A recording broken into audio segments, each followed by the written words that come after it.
Good evening friends.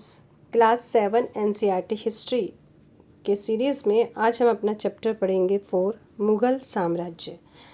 इससे before हम लोग चैप्टर नंबर 1, 2, 3 रीड कर चुके हैं। आई होप कि आपने अपने नोट्स बना लिए होंगे और जो मॉक टेस्ट है वो आपने उसे रिलेटेड दिया होगा। नहीं भी दिया है तो नो प्रॉब्लम, पहले नोट्स प्रिपेयर करिए, उसको देखिए, समझिए और फिर आंसर तो ईजी है ही। चलिए पढ़ते हैं हमारे अपना मुग़ल साम्राज्य। मध्यकाल में किसी भी शासक के लिए भारतीय उपमहाद्वीप जैसे बड़े क्षेत्र पर, जहाँ लोगों एवं संस्कृतियों में इतनी अधिक विविधताएं हो, शासन कर पाना अत्यंत ही कठिन कार्य था।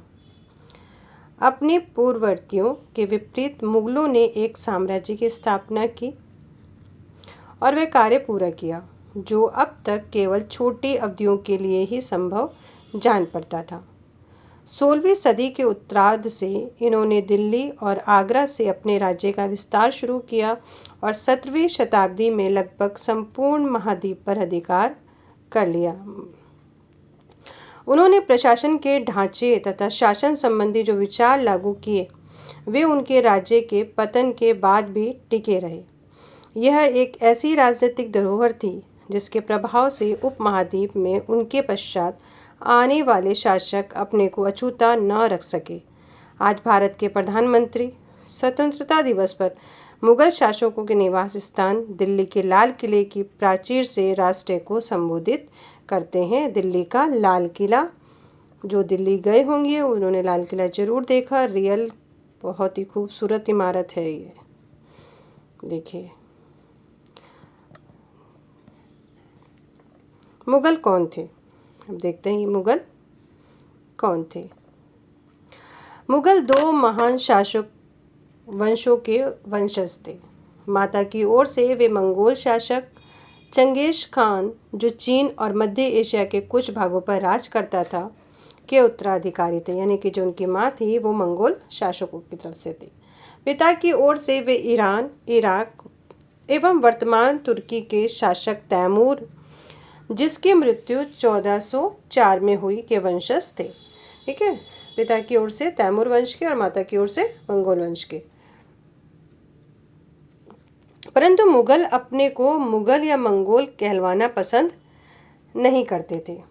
ऐसा इसलिए था क्योंकि चंगेज खान से जुड़ी स्मृतियां सैकड़ों व्यक्तियों के नरसंहार से संबंधित थी। ये स्मृतियां मुगलों के प्रतियोगियों उज़्बेकों से भी संबंधित थी। दूसरी तरफ मुगल तैमूर वंशज होने का पर गर्व अनुभव करते थे, ज़्यादा इसलिए क्योंकि उनके महान पूर्वज ने 1398 में दिल्ली पर कब्जा कर लिया था। अब ये चित्र जो है, ये आपको जितने भी मुगल हैं, मुगल शासक जो हैं, उनका फ़ोटो है। इसको आप रीड करिएगा, ठीक है। अब चलते हैं हम अपना आगे की ओर। अब उन्होंने अपने वंशावली का प्रदर्शन चित्र बनवा कर किया, ठीक है। ये इनका चित्र है, वंशावली का चित्र बनवा कर किया। प्रत्येक मुगल शासक ने तैमूर के साथ अपना चित्र बनवाया। चित्र 1 को देखिए, जो मुगल तैमूर और मुगल समूहों में तस्वीर प्रस्तुत करता है। मुगल सैन्य अभियान। प्रथम मुगल शासक बाबर। प्रथम मुगल शासक कौन था? बाबर, याद रखिएगा। ने जब 1494 में फरगाना राज्य का उत्तराधिकारी प्राप्त किया तो उसकी उम्र केवल 12 वर्ष की थी। मंगोलों की दूसरी शाखा उज़्बेकों के आक्रमण के कारण उसे अपनी पैतृक गद्दी छोड़नी पड़ी, ठीक है। जो पापा की तरफ से थे तैमूर वाली, वो गद्दी छोड़नी पड़ी। अनेक वर्षों तक भटकने के बाद उसने 1504 में काबुल पर कब्जा कर लिया। उसने 1526 में दिल्ली के सुल्तान इब्राहिम लोदी को पानीपत में हराया और दिल्ली और आगरा को अपने कब्जे में कर लिया। तालिका 1 में हम लोगों ने देख लिया है, ठीक है। अब इसे ध्यान से पढ़िए और देखिए कौन सी। उदाहरण के लिए गौर करिएगा कि अफगान मुगल सत्ता के लिए तत्कालीन खतरा थे। मुगलों और अहोम, इसको हम लोग पढ़ेंगे लेसन 7 में और 10 में, ठीक है। तो इसमें ज़्यादा कुछ है नहीं, इसको हम जब उसमें पढ़ेंगे तभी देख लेंगे। तालिका 1 देख लेते हैं, इसमें कौन कौन सी घटनाएं कब कब हुई। बाबर का जो शासनकाल था 1526 से 1530। 1526 में पानीपत के मैदान में इब्राहिम लोदी और उसके अफगान समर्थकों को हराया। फिर खानवा में राणा सांगा राजपूत सेनाओं के समर्थन को हराया और 1528 में चंदेरी राजपूतों को हराया और अपनी मृत्यु से पहले दिल्ली और आगरा में मुगल नियंत्रण को स्थापित किया। फिर बाबर का बेटा हुमायूं, ठीक है, ये मुगल सम्राट है सारे। बाबर का बेटा हुमायूं 1530 से लेकर 1540 एवं 1555 से लेकर 1556 तक। हुमायूं ने अपने पिता की वसीयत के अनुसार जायदाद का बंटवारा किया। प्रत्येक भाई को एक एक प्रांत मिला। उसके भाई मिर्जा कामरान की महत्वाकांक्षाओं के कारण हुमायूं अपने अफगान प्रतिद्वंदियों के सामने फीका पड़ गया। शेर खान ने हुमायूं को 2 बार हराया, 1539 में चौसा और 1540 में कन्नौज। इन पराजयों ने उसे ईरान की ओर भागने को बाध्य कर दिया। ईरान में हुमायूं ने सफ़ाविद शाह की मदद ली। उसने 1555 में दिल्ली पर पुनः कब्जा कर लिया, परंतु अगले वर्ष इस इमारत में एक दुर्घटना में उसकी मृत्यु हो गई, यानी कि कुछ काम चल रहा होगा और उसी में उसकी मृत्यु हो गई। अब अकबर 13 वर्ष की अल्प आयु में अकबर सम्राट बना। उसके शासनकाल में 3 अवधियों में विभाजित किया जाता है, इसको देखना जरूरी है, ठीक है। अकबर की जो अवधियाँ शासनकाल की 3, 1556 से 1570 के मध्य अकबर अपने संरक्षक बैरम खान तथा अपने घरेलू कर्मचारियों से स्वतंत्र हो गया, ठीक है। पहले क्योंकि जब वो 13 साल के थे तो इतना राजकाज नहीं संभाल पा रहे थे, तो उनके संरक्षक थे बैरम खान। उसके बाद वो उससे फ्री हो गए। उसने सूरी और अन्य अफगानों, निकटवर्ती राज्यों मालवा और गोंडवाना तथा अपने सौतेले भाई मिर्जा हाकिम और उज़्बेकों के विद्रोह को दबाने के लिए सैन्य अभियान चलाए। 1568 में सिसोदियों की राजधानी चित्तौड़ और 1569 में रणथंभौर पर कब्जा कर लिया। एक क्वेश्चन आया था इसमें कि इस बार सीटेट में कि अकबर ने अपनी क्या था, जायजा था, क्या था, किसे दे दी, नहीं, अपनी विरासत, ऐसा कुछ क्वेश्चन था, ठीक है। तो उसमें जो सही आंसर था वो राजपूत था। एक्चुअली पेपर किसी ने ले लिया है, याद नहीं आ रहा, क्वेश्चन देखिएगा, इस बार सीटेट में आया था। 1570 और 1585 के मध्य गुजरात के विरुद्ध सैनिक अभियान हुए। इन अभियानों के पश्चात उसने पूर्व में बिहार, बंगाल और उड़ीसा में अभियान चलाए। ये 3 पार्ट में डिवाइड है, इसलिए तीनों को अलग अलग बताया गया, जिन्हें 1589-80 में मिर्जा हाकिम के पक्ष में हुए विद्रोह ने और जटिल कर दिया। 1585 से 1605 तक के मध्य अकबर के साम्राज्य का विस्तार हुआ। उत्तर पश्चिम में अभियान चलाए गए। सफ़ाविदों को हराकर कंधार पर कब्जा कर लिया गया और कश्मीर को भी जोड़ लिया गया। मिर्जा हाकिम की मृत्यु के पश्चात काबुल को भी उसने अपने राज्य में मिला लिया। दक्कन के अभियानों की शुरुआत हुई और बरार, खानदेश और अहमदनगर के कुछ हिस्सों को भी उसने अपने हिस्सों में मिला लिया। अपने शासन के अंतिम वर्षों में अकबर की सत्ता राजकुमार सलीम के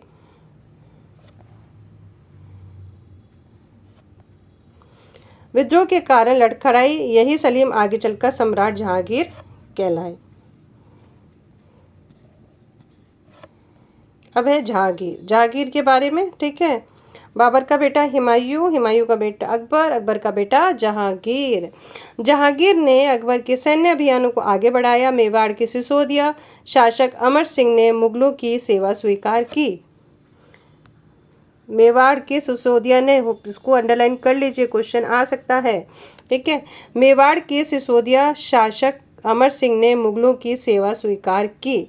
इसके बाद सिखों, अहोमों और अहमदनगर के खिलाफ अभियान चलाए जो पूर्णतः सफल नहीं हुए। जहांगीर के शासन के अंतिम वर्षों में राजकुमार खुर्रम, ठीक है, जो बाद में शाहजहाँ कहलाए। सलीम कौन कहलाए? जहांगीर, और जो खुर्रम थे वो शाहजहाँ कहलाए। विद्रोह किया। जहांगीर की पत्नी नूरजहाँ ने शाहजहाँ को हाशिए पर धकेलने के प्रयास किए जो असफल रहे। और अब है हमारे शाहजहाँ। दक्कन में शाहजहाँ के अभियान जारी रहे। अफगान अभिजात खान जहां लोधी ने विद्रोह किया वह पराजित हुआ। अहमदनगर के विरुद्ध अभियान हुआ जिसमें बुंदेलों की हार हुई और ओरछा पर कब्जा कर लिया गया। उत्तर पश्चिम में बलख पर कब्जा करने के लिए उज़्बेकों के विरुद्ध अभियान हुआ जो असफल रहा। परिणाम स्वरूप कंधार सफ़ाविदों के हाथ में चला गया। 1632 में अंततः अहमदनगर को मुगलों के राज्यों में मिला लिया गया और बीजापुर की सेनाओं ने सुलह के लिए निवेदन किया। 1657-58 में शाहजहाँ के पुत्रों के बीच उत्तराधिकारी को लेकर झगड़ा हो गया। ठीक है, इसमें औरंगजेब की विजय हुई और दारा शिकोह समेत उसके 3 भाइयों को मौत के घाट उतार दिया। शाहजहाँ को उसकी शेष जिंदगी के लिए आगरा में कैदी बना दिया गया। ठीक है, शाहजहाँ के बेटे थे, उन्हीं में लड़ाई हो गई जिसमें औरंगजेब भी शाहजहाँ का ही बेटा था और वो जीत गया। उसके बाद शाहजहाँ को ही कैदी बना दिया गया। औरंगजेब 1658 से लेकर 1707। 1663 में उत्तर पूर्व में अहोमों की पराजय हुई परंतु उन्होंने 1680 में पुनः विद्रोह कर दिया। उत्तर पश्चिम में यूसुफ जई और सिखों के विरुद्ध अभियानों को अस्थायी सफलता मिली। मारवाड़ के राठौड़ राजपूतों ने मुगलों के खिलाफ विद्रोह कर दिया। इसका कारण था कि उनकी आंतरिक राजनीति और उत्तराधिकारी के मामलों में मुगलों का हस्तक्षेप। मराठा सरदार शिवाजी के विरुद्ध मुगल अभियान प्रारंभ में सफल रहे परंतु औरंगजेब ने शिवाजी का अपमान किया और शिवाजी आगरा स्थित मुगल कैद खाने से भाग निकले। उन्होंने अपने को स्वतंत्र शासक घोषित करने के पश्चात मुगलों के विरुद्ध पुनः अभियान चलाए। राजकुमार अकबर ने औरंगजेब के विरुद्ध विद्रोह किया जिसमें उसे मराठों और दक्कन की सल्तनत का सहयोग मिला। अंततः वह सफ़ाविद ईरान भाग गया। अकबर के विद्रोह के पश्चात औरंगजेब ने दक्कन के शासकों के विरुद्ध सेनाएं भेजी। 1685 में बीजापुर और 1687 में गोलकुंडा को मुगलों ने अपने राज्य में मिला लिया। 1698 में औरंगजेब ने दक्कन में मराठों जो छापामार पद्धतियों का प्रयोग कर रहे थे के विरुद्ध अभियान का प्रबंध स्वयं किया। औरंगजेब को भारत में सिखों, जाटों और सतनामियों, उत्तर पूर्व में अहोमों और दक्कन में मराठों के विद्रोह का सामना करना पड़ा। उसके मृत्यु के पश्चात उत्तराधिकारी के लिए युद्ध शुरू हो गए थे। ठीक, ये थे हमारे औरंगजेब तक।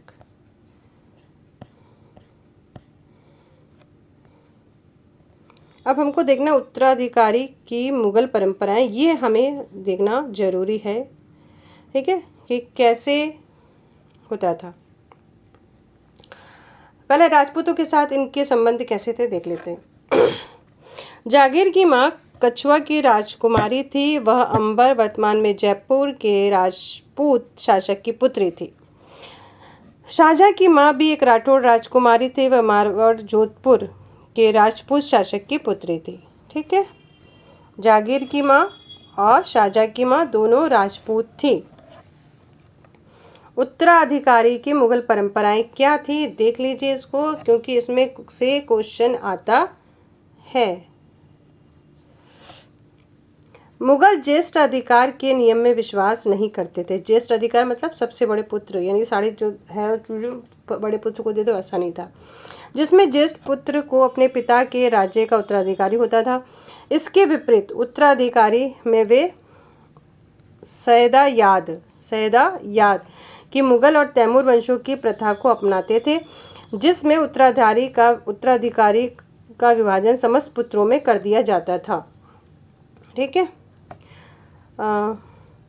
मुगल राज्यों के विद्रोह से ये तो रहने थे, बस कर दिया जाता था।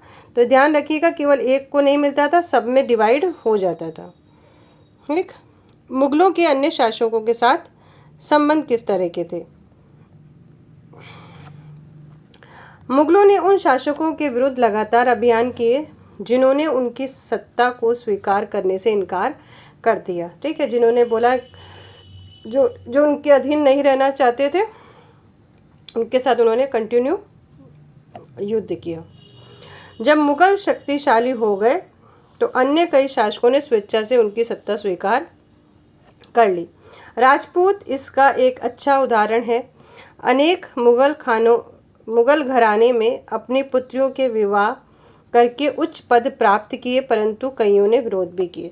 ठीक है, कई मुगलों ने एक्सेप्ट कर लिया, अपनी बेटियों की शादी कर दी और हाईएस्ट पोस्ट ले ली, और कईयों ने तो विरोध किया कि नहीं, हम तो अधीनता स्वीकार नहीं करेंगे मुगलों की।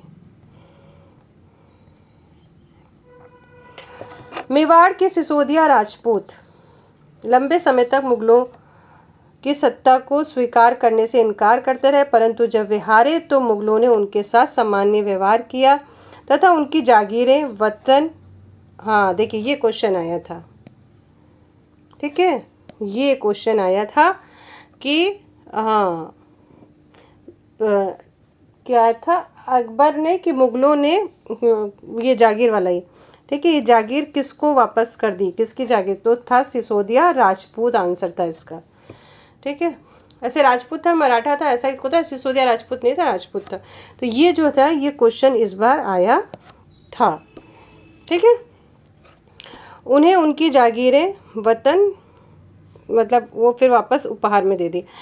पराजित करने परंतु अपमानित न करने के बीच सावधानी से बनाए गए संतुलन की वजह से मुगल भारत के अनेक शासकों और सरदारों पर अपना प्रभाव बढ़ा लिया। मतलब उनकी इंसल्ट नहीं करी, सम्मान का व्यवहार किया और उनकी जो भी जागीर थी उनको वापस कर दी। तो ऐसे क्या हो गया, उनका एक इम्प्रेशन बढ़ गया कि मुगल कितने अच्छे हैं। परंतु इस संतुलन को हमेशा बरकरार रखना कठिन था। अब ये मनसबदार और जागीरदार,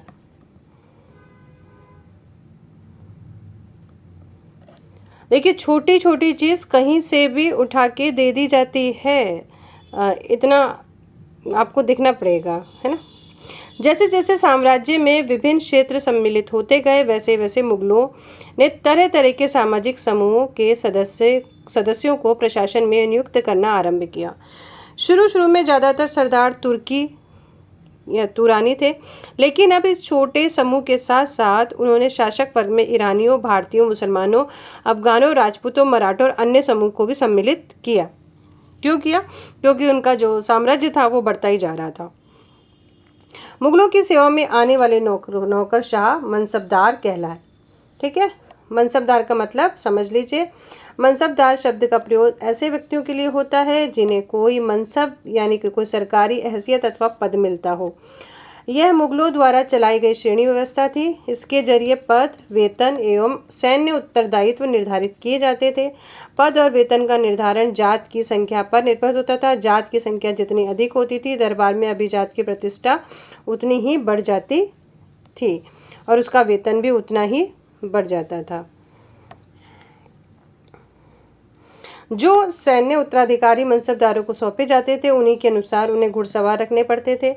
मनसबदार अपने सवारों का निरीक्षण के लिए लाते थे। वे अपने सैनिकों के घोड़ों को दगवाते थे एवं सैनिकों का पंजीकरण करवाते थे।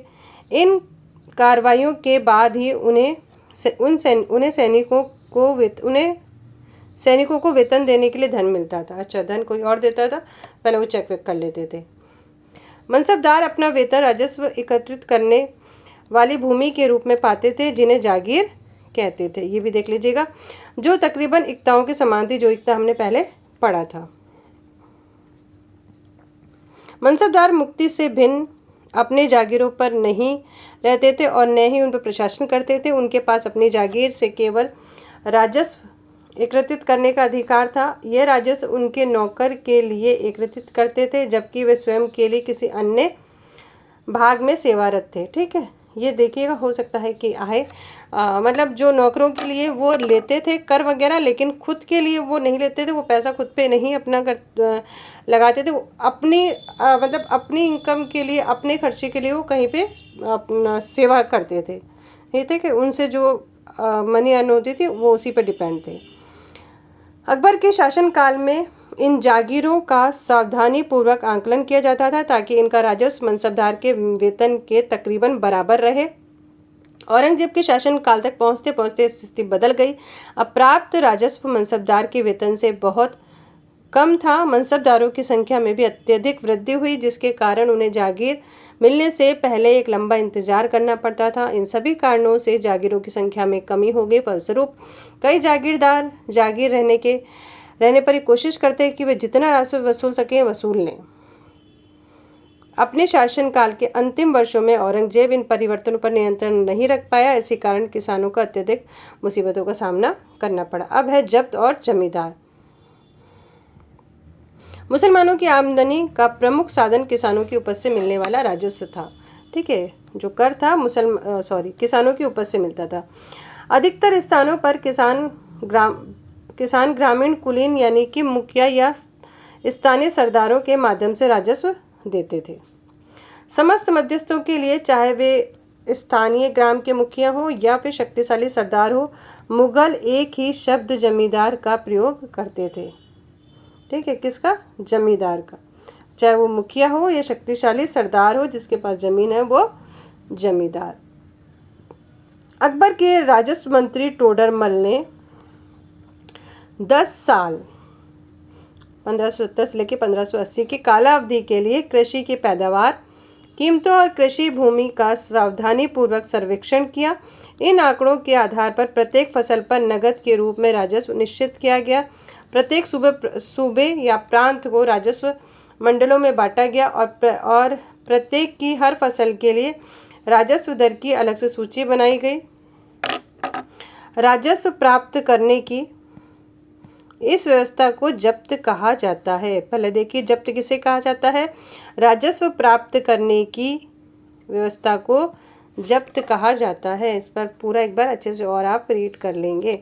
यह व्यवस्था उन स्थानों पर प्रचलित थी जहां पर मुगल प्रशासनिक अधिकारी भूमि का निरीक्षण कर सकते थे और सावधानी पूर्वक उनका हिसाब रख सकते थे। ऐसा निरीक्षण गुजरात और बंगाल जैसे प्रांतों में संभव नहीं हो पाया।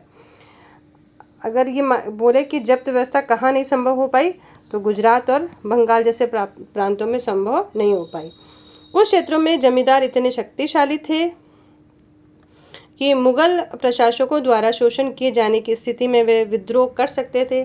कभी कभी एक ही जाति के जमींदार और किसान मुगल सत्ता के खिलाफ मिलकर विद्रोह कर देते थे। 17वीं शताब्दी के आखिर में ऐसे किसान विद्रोह ने मुगल साम्राज्य के स्थायित्व को चुनौती दी। अकबरनामा और आईन अकबरी, इसको अच्छे से देखेंगे हम, क्योंकि इसमें से क्वेश्चन आता है। ठीक है, हाईलाइट करते हुए चलेंगे। इसको पेन से करते हैं, इसको ध्यान से पढ़ेंगे। इसमें से क्वेश्चन आए हुए हैं और आ भी सकते हैं। अकबर ने अपने करीब मित्र और दरबारी अबुल फजल उनके मित्र भी थे और दरबारी भी थे, उनको आदेश दिया कि वे उनके शासनकाल का इतिहास लिखें। अबुल फजल ने यह इतिहास 3 जिल्दों में लिखा। कितने में? 3 में। और इसका शीर्षक है अकबर नामा। ठीक है, पहला क्या है? अकबर नामा। पहली जिल्द में यानी कि फर्स्ट जो लिखा है उसमें अकबर के पूर्वजों का बयान है और दूसरी अकबर के शासनकाल की घटनाओं का विवरण देती है। तीसरी जिल्द आईन अकबरी। तीसरी जिल्द कौन सी है? आईन अकबरी। इसमें अकबर के प्रशासन, घराने, सेना, राजस्व और साम्राज्य के भूगोल का ब्यौरा मिलता है। इसमें समकालीन भारत के लोगों की परंपराओं और संस्कृतियों का भी विस्तृत वर्णन है। आईन अकबरी का सबसे रोचक आयाम है विविध प्रकार की चीज़ों, फसलों, पैदावारों, कीमतों, मजदूरों और राजस्व का सांख्यिकीय विवरण। ठीक है,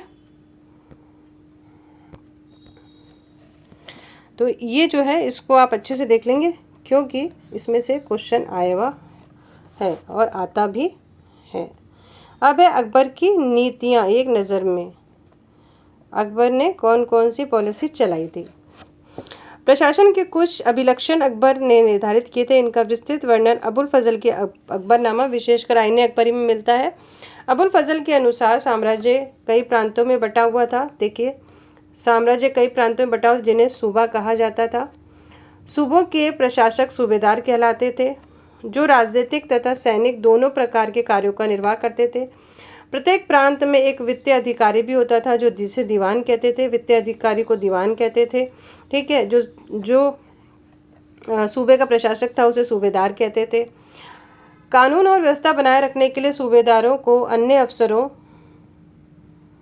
का सहयोग प्राप्त था, जैसे कि बख्शी मतलब सैनिक वेतन अधिकारी, सदर मतलब धार्मिक और धर्मार्थ किए जाने वाले कार्यों का मंत्री, फौजदार मतलब सेना नायक, कोतवाल यानी नगर का पुलिस अधिकारी। ये मैचिट में आ सकता है। ठीक है। अब है जहांगीर के दरबार पर नूरजहां का प्रभाव। नूरजहां, ये नूरजहां के में भी इसका भी इसमें से भी एक क्वेश्चन आ सकता है। मेहरुनिसा, ठीक है, नूरजहां का नाम था ये, है ना। मेहरुनिसा ने 1611 में जहांगीर से विवाह किया और उसे नूरजहां का खिताब मिला। नूरजहां हमेशा जहांगीर के प्रति अत्यधिक वफादार रही और उसको समय समय पर सहयोग देती रही। नूरजहां के सम्मान में जहांगीर ने चांदी के सिक्के जारी किए। किसके सम्मान में जहांगीर ने चांदी के सिक्के जारी किए? तो आप लिखेंगे नूरजहां के सम्मान में, जिनमें एक और उसने स्वयं खिताब उत्कीर्ण थे और दूसरी ओर ये वाक्य रानी बेगम नूरजहां के नाम से गढ़ा हुआ है। बाईं ओर ये सिक्का है। बाईं ओर दिया गया दस्तावेज नूरजहां द्वारा जारी किया गया आदेश या फरमान है। चौकोर मोहर बताती है, ये बताती है उदात्त और महान महारानी नूरजहां बादशाह बेगम का आदेश। गोल मोहर के अनुसार शाह जहांगीर के प्रताप से महारानी चंद्रमा जैसी वैभवशाली बन गई। हम ये कामना करते हैं कि नूरजहां बादशाह इस युग की सर्वोत्तम महिला बने। ये देख लीजिएगा, अभी तक तो आया नहीं, आ भी सकता है। अब है अकबर के अभिजात बड़ी सेनाओं का संचालन करते थे। अभिजात मतलब जो हाई पोस्ट पे थे और बड़ी मात्रा में राजस्व खर्च कर सकते थे। जब तक वे वफादार रहे साम्राज्य का कार्य सफलतापूर्वक चलता रहा, परंतु 17वीं सदी के अंत तक कई अभिजातों ने अपने स्वतंत्र ताने बाने बुन लिए थे। साम्राज्य के प्रति उनकी वफादारी उनके निज हितों के कारण कमजोर पड़ गई। ठीक है, अब वो अपने लिए अब काम करने लगे, खुद के लिए ही, तो कमज़ोर तो पड़ना ही है। 1570 में अकबर जब फतेहपुरी सीकरी में था तो उसने उलेमा, ब्राह्मणों, जेसुइट पादरियों और जरदुश्त धर्म के अनुयायियों के साथ धर्म के मामलों पर चर्चा शुरू की। ये चर्चाएं इबादत खाने में हुई। इबादत खाना मतलब ये भी देख लीजिएगा, ये हो सकता है इबादत खाना जहाँ पे धर्म की चर्चा होती है, इबादत खाना। अकबर की रुचि विभिन्न व्यक्तियों के धर्मों और रीति रिवाजों में थी। इस विचार विमर्श से अकबर की समझ बनी कि जो विद्वान धार्मिक रीति और मतान पर बल देते हैं वे अक्सर कट्टर होते हैं। उनकी शिक्षाएं प्रजा के बीच विभाजन और असमंजस पैदा करती है। ये अनुभव अकबर को सुलह कुल या सर्वत्र शांति के विचार की ओर ले गए। सहिष्णुता की यह धारणा विभिन्न धर्मों के अनुयायियों में अंतर नहीं रखती थी, अपितु ये इबादत खाने का पिक्चर है, ठीक है, अपितु इसका केंद्र बिंदु थी। नीति शास्त्र की एक व्यवस्था जो सर्वत्र लागू की जा सकती थी और और जिसमें केवल सच्चाई और न्याय और शांति का पर बल था। अब देखिए, अबुल फजल ने सुलह कुल को इस विचार पर आधारित शासन दृष्टि बनाने में अकबर की मदद की। शासन के सिद्धांत पर जहांगीर और शाहजहां ने भी अपनाया। अब सुलह कुल क्या था देखिए, ईश्वरीय अनुकंपा के विस्तृत आंचल में सभी वर्गों और सभी धर्मों के अनुयायी की एक जगह है, इसलिए उसके विशाल साम्राज्य में जिसकी चारों ओर की सीमाएं केवल समुद्र से ही निर्धारित थी, विरोधी धर्मों के अनुयायियों की और तरह तरह और के अच्छे और बुरे विचारों के लिए जगह थी। जहाँ अशुद्धता का मार्ग बंद था वहीं सिया और शिया एक ही मस्जिद में इकट्ठे होते थे और ईसाई यहूदी एक ही गिरजाघर में रहते थे। उसने सुसंगत तरीके से सार्वत्रिक शांति सुलह कुल का सिद्धांत को पालन किया। ये इसमें से अगर आ सकता है तो इसका आ सकता है कि ये किसमें लिखा गया है, ठीक है। 17वीं शताब्दी में और उसके पश्चात का मुगल साम्राज्य, इसको हम लोग पढ़ लेते हैं बहुत ही जल्दी, अगर लगेगा जहाँ पे ज़रूरत है तो हम लोग हाईलाइट कर लेंगे। मुगल साम्राज्य की प्रशासनिक और सैनिक कुशलताओं के फलस्वरूप आर्थिक और वाणिज्यिक समृद्धि में भी वृद्धि हुई। विदेशी यात्रियों ने इसे वैसा धनी देश बताया जैसा कि किस्से कहानियों में वर्णित होता रहा है, परंतु यही यात्री इसकी प्रचुरता के साथ मिलने वाली दरिद्रता देखकर विस्मित रह गए। सामाजिक असमानताएं साफ दिखाई पड़ती थी। शाहजहां के शासनकाल में 20वीं वर्ष के दस्तावेजों से हमें पता चलता है कि ऐसे मनसबदार जिनको स्तंभ पद प्राप्त थे कुल 8000 में से 445 ही थे। कुल मनसबदारों की एक छोटी सी संख्या का 5.6% को ही साम्राज्य के अनुमानित राज्य का 61.5% और स्वयं उनके और उनके सवारों के वेतन के रूप में दिया जाता था। मुगल सम्राट और उनके मनसबदार अपनी आय का बहुत बड़ा भाग वेतन और वस्तुओं की भोग पर लगा देते थे। इस खर्च में शिल्पकार और किसानों को लाभ होता था, किंतु वे वस्तुओं और फसलों की पूर्ति करते थे। परंतु राजस्व का भार इतना था कि प्राथमिक उत्पादों किसानों शिल्पकारों के पास निवेश के लिए बहुत कम धन बचता था। इनमें से जो बहुत गरीब थे, मुश्किल से ही पेट भर पाते थे, वे उत्पादन शक्ति बढ़ाने के लिए अतिरिक्त संसाधनों में औजारों और अन्य वस्तुओं में निवेश करने की बात सोच भी नहीं सकते थे। ऐसी अर्थव्यवस्था में ज़्यादा धनी किसान, शिल्पकारों के समूह, व्यापारी और महाजनी ज़्यादा लाभ उठाते थे। मुगलों के कुलीन वर्ग के हाथों में बहुत धन और संसाधन थे, जिनके कारण 17वीं सदी के अंतिम वर्षों तक वे अत्यधिक शक्तिशाली हो गए। जैसे जैसे मुगल सम्राट की सत्ता पतन की ओर बढ़ती गई, वैसे वैसे विभिन्न क्षेत्रों में सम्राट के सेवक स्वयं ही सत्ता के शक्तिशाली केंद्र बनने लगे।